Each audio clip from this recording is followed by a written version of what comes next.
indie books suck. At least, that's an opinion still seemingly held by a large portion of the reading community. So, in order to dispel such nonsense, I am talking to a range of established indie authors in order to prove that self-published novels deserve their place in the conversation and that indie books don't in fact suck. On this episode, I talked to author Storm Lomax about her book Wrath of the Never Queen, whether, if given the choice, she'd ever choose traditional publishing, and her thoughts on the proliferation of AI in the creative space. So with that all said and done, let's get to the conversation.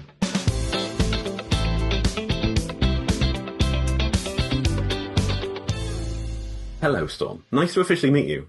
We have been bitching back and forth over chat for a while about various... Yeah, that sums up our conversations. It's usually a bitch. It is. I'm grateful for it. Okay. I've never done a podcast thing before, so You've never done a... I'll have to take your lead for this. What do you mean how? I mean, so you are like my... I don't want to say guiding light in this world. I don't want to say that. That's putting too much on you. But you're very much from my point of view, you're very much a beacon of doing everything right in this industry. Like, you have a very cool social presence. You have a very good real life presence based on what people have said about you, about your experiences in book fairs and things like that. So, with all that in mind, you would think that people would be chomping at the bit to actually get to have a chat with you. And you're saying that isn't the case? I mean, I've never been asked before. I've done like interviews and stuff, I guess, but Okay. not for like podcasty things. But yeah, I don't know. I don't know. Are you saying I've got a face for radio? Is that what it is? That's 100% exact. Coming from me, that is exactly what I'm saying, Storm. That is the perfect thing.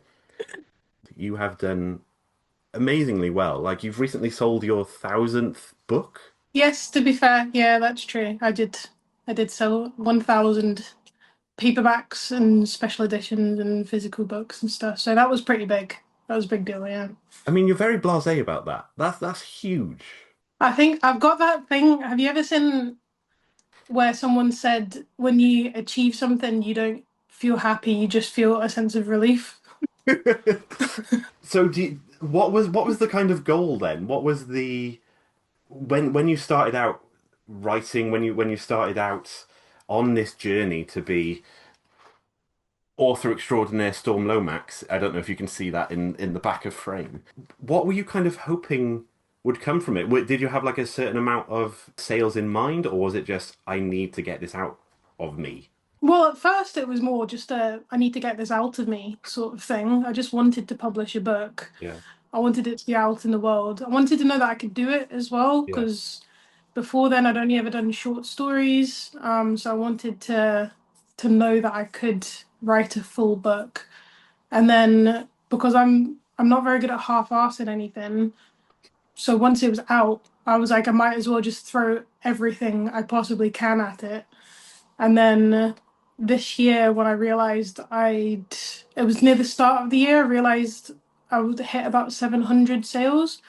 And that was when I was kind of like, oh, maybe I could do like 1,000, and that would be a good goal.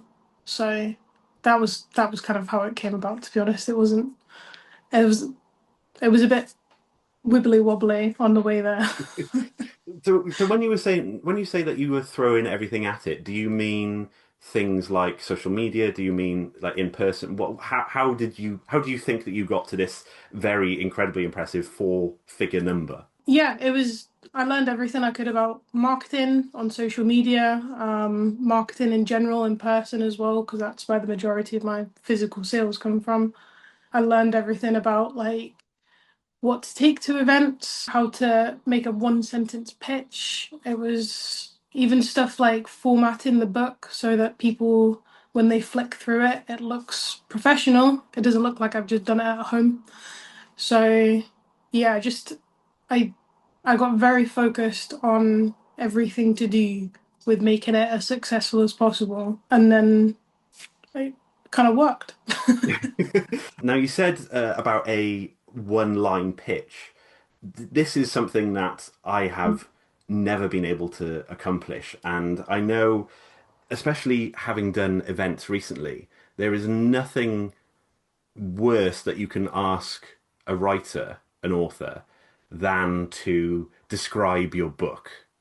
Yeah. So, I'm not going to ask you to tell me what your book is about, but I am going to ask for the vibes. We've got the first book, Wrath of the Never Queen, which, for those on an audio medium, I'm pointing to emphatically on my bookshelf behind me. And then you've got the second book, House of the Iron Reaper, coming out in October of 2026.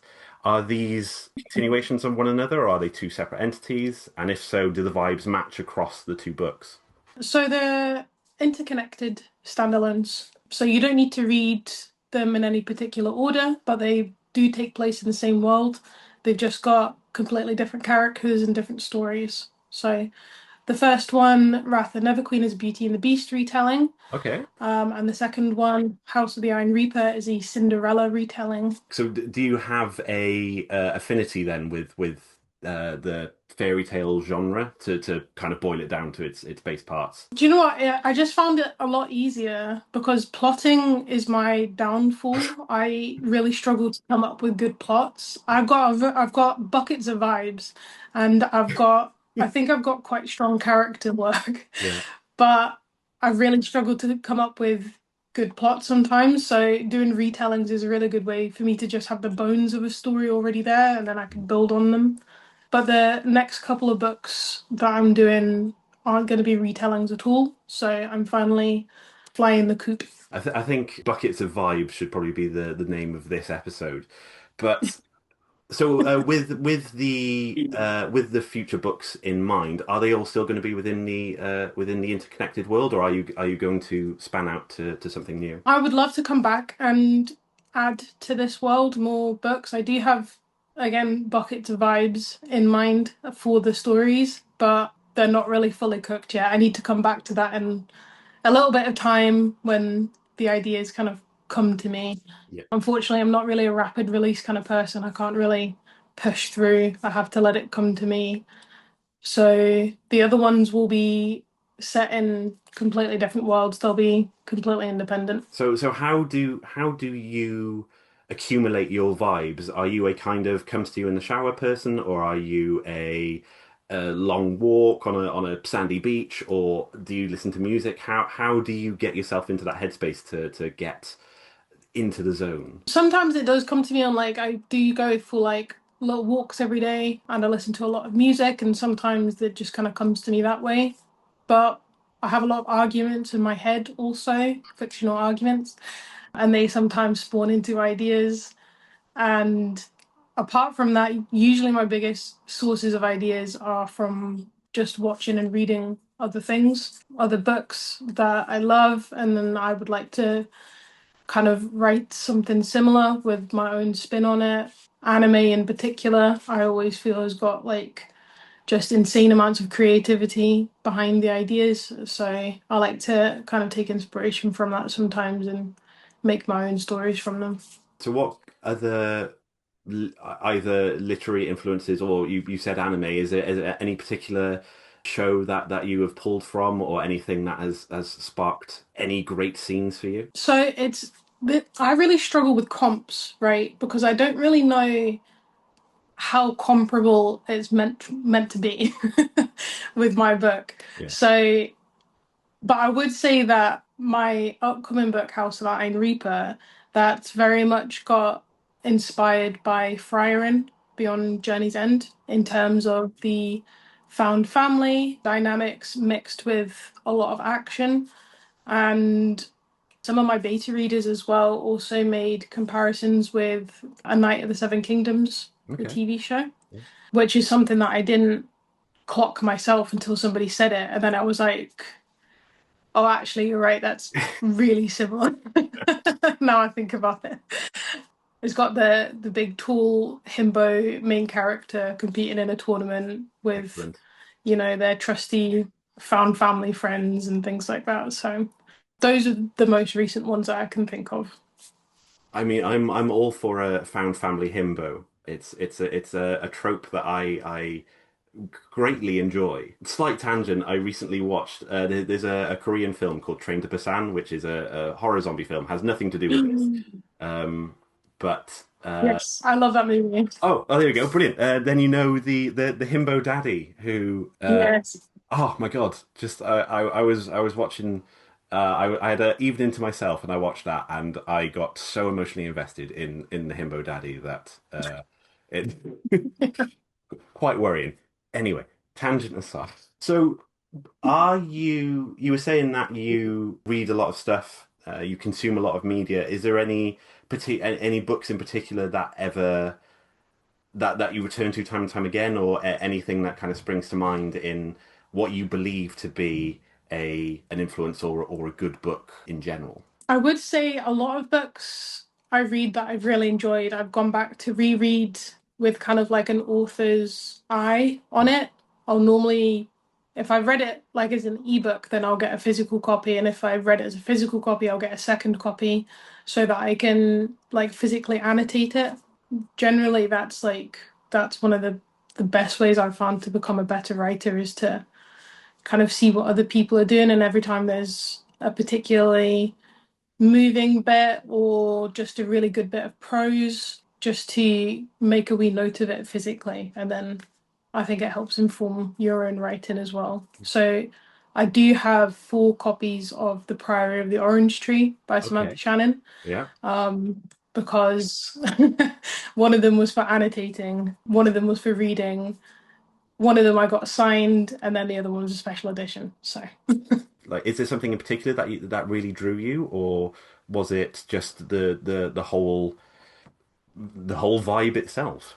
I just love fantasy worlds that aren't like just bog standard medieval kind of cookie cutter worlds as well. Mm. And this was very strong on the world building kind of side of things. So Mm. that drew me in. So this is showing my ignorance on your book. I have not yet got round to reading it. That's Being in this position is the worst possible thing to say, as I'm trying to discuss this with you only to be like, I don't know what this is about. So is there you were saying I'm assuming it's as it is a retelling of a fairy tale of a fantastical story.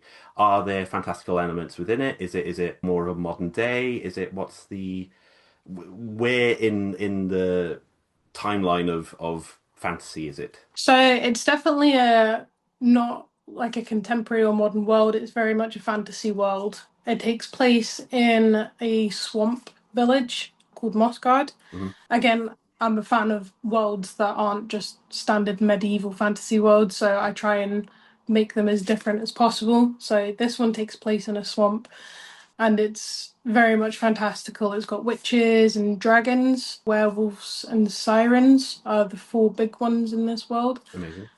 And the magic system is plays an integral part as well to the plot. So touching on how you very much enjoyed Priory the Orange Tree and that kind of contemporary thing.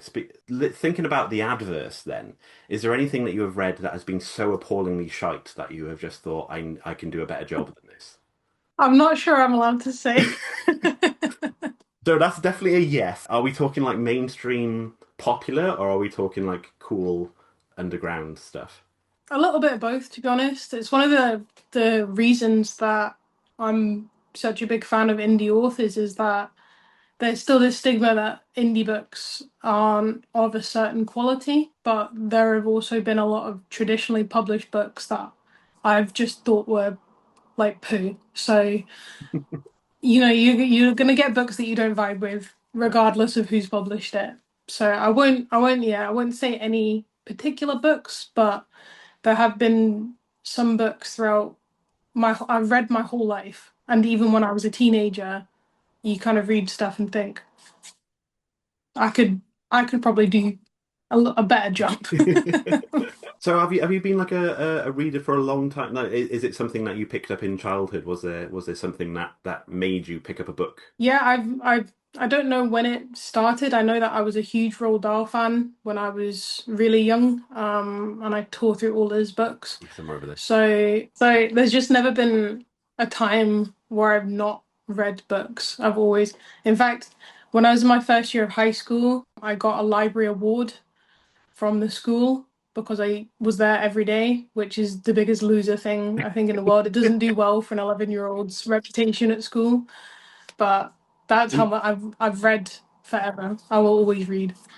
I mean, I found that incredibly impressive. So I don't know what that says about us as people, or what that hints about what we were like in school. But that was, I was genuinely like, damn, that's really cool. So congratulations to teenage you or younger you. So look, having grown up reading, having read consistently, having had it inform your writing, what was it about? Was it like a particular reason why you decided to go self-publishing rather than pursue traditional, or have you pursued traditional and it not worked out? What was the reason to be an indie author? So I did pursue traditional publishing for a wee while. I got a couple of full requests and like partial manuscript requests and things. I never got like an offer, but I generally got really nice feedback, even in the rejections, and people who, yeah, when they requested a full or a partial, it was quite encouraging as well. So I didn't really enjoy the process itself. I don't think anybody does. I think it's a humiliation ritual, really, for authors Yeah. to have to do. Don't get me started on having to write a synopsis for things. But the rejections that I got were so encouraging that even though I didn't really enjoy the process of pursuing trad, I decided to just do it myself anyway, because it was clearly not a shit book. So, or not completely shit.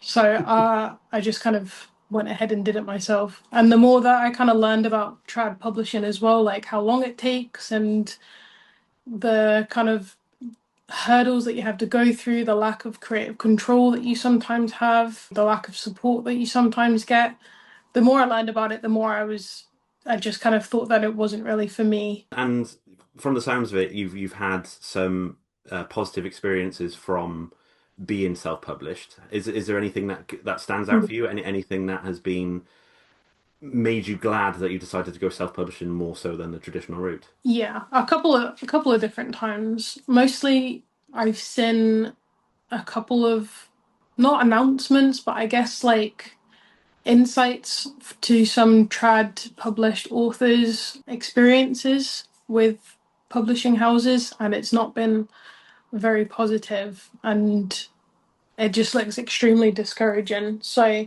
at that point, I was kind of glad that I went my own way for it. Mm. When I've been to events with other authors who are trad published, and I kind of learn how little royalties they get back with their book compared to me, which makes sense Mm. because that's what trad publishing is. But it just it made me feel a bit glad that I feel like I'm getting a little bit more back with all the effort that we're both going to at these events. So with all of these positive experiences that you've had, if a trad publisher knocked on your door now and said, "We will traditionally publish your book," would you do it? That's kind of the big question, isn't it? Because you do still think about it sometimes, but I think it would be very, very dependent on who the publisher is.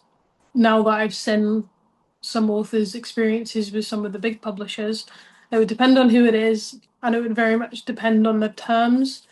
Because I know books like Dungeon Crawler Carl, he did so successfully by himself that the only rights he sold to a trad publisher were the hardbacks, Mm. so that he still has full control over his digital books. So it would depend very much on who it is and who the terms were. But I think compared to the couple years before I self-published, when you had that mindset, or I had that mindset of I want to get traditionally published, that's the goal. If a publisher came to me, I would absolutely say yes. Mm. Whereas now I'm like, maybe, but maybe not. I don't, it very much depends. I'm definitely not as keen on it anymore as what I would have been before I self-published. Some of my favorite authors started out self-published, and Some of them maybe eventually got picked up for trad, but they were still very successful by themselves. And especially back then when the stigma was even more stigmatized than than it was just now. Mm. So like people like T. Kingfisher, whose books I love, she's been self-publishing for a very long time. So I kind of have an admiration for that. Now, Mhm. there is a, as you touched upon, there is very much still a bit of a stigma around indie publishing, and there's a certain stigma around a particular subject in regards to the creative world, and that's the use of AI, especially Mm. in the writing process itself. Like, I'm not talking about AI powered editing software, because I think that's a whole other conversation. I'm talking about generative AI being used in things like the cover design and for the prose itself.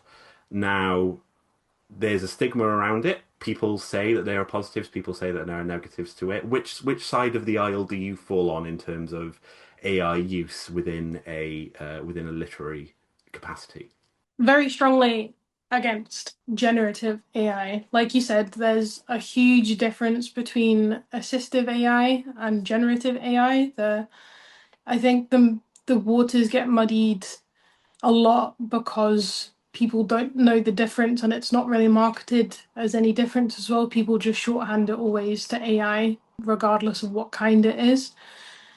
But I'm firmly against it. It has absolutely no place in anything creative at all. I don't know why you expect somebody to buy a book that you couldn't even be bothered writing yourself. It goes without saying that there's no place for it. There's no good argument for it, in my opinion. It destroys the environment. The AI data centers pollute everything around it. It's used on stolen work that people have never been compensated for. The people who own it are evil. Uh, so Yeah, I mean they're just straight up like cartoon villains. There's yeah. like they're so evil that it's almost ridiculous. And there's everything to do with AI in writing is has always been soulless. And I will say the one good thing about generative AI is that it's made me believe in a human soul because I've seen what happens when there's no soul. That's wonderfully poetic. That I did not expect that to come out of that question. So you can tell that you're the writer here. Now To I'm be very fair, happy. I did get that bit off of somebody online, so Oh, it's fine. I'll cut that bit out of the edit. I It's fine. It'll be won't take the credit. we can attribute it entirely to you. It'll be fine. I'm sure there'll be no ramifications from that in the slightest. Well, Storm, it's been absolutely just a pleasure to actually just have a face-to-face chat with you. Is there anything you'd like to mention? And also, where can people find you? What if they have grown to love you as I have? Where can they hunt you out? So I'm mostly on Instagram. I'm at stormlomax.author. The same username on Threads as well. And that's mostly where you can find me. I'm pretty sure I'm the only Storm Lomax on the internet. So just Googling me will probably bring me up. So Amazing, amazing. Well, Storm, as I said, it has been an absolute pleasure. Thank you so much for being the inaugural person on this. yay. Yay. Well, oh, have a wicked day, Storm. Thank you so much for doing this. I appreciate it like immensely, and yeah, I will undoubtedly have gossip for you in the future that we can talk about. No, amazing. Thank you for inviting me on. I really appreciate it. Congratulations on making it this far, and thank you for watching and or listening to this very first episode of Indie Books Suck. My thanks go to Storm once again for being an absolutely incredible guest and for taking the chance on this little project of mine. As Storm said herself, you can find her on social media at stormlomax.author. I've given her a quick Google and I can confirm that she's literally the only Storm Lomax author in existence. So, very easy to find her. Follow her, she's incredible. If you want more information on me, hi, my name's Thomas Goodyear. I am also an indie author. You can find out everything about me on socials at Thomas Goodyear, or if you like this podcast, you can follow along on Instagram at IndieBookSuck, or you can check my YouTube for the video version of my conversation with Storm Lomax in its entirety. So all that's left for me to say is, once again, thank you for listening, thank you for watching. I have an incredible range of indie authors coming up for you, so if you've liked what you hear, there's some incredible conversations coming your way in the future. So subscribe, like, do whatever it is you have to do in order to get this on your TBR or whatever the audio video equivalent is. And I will see you next time.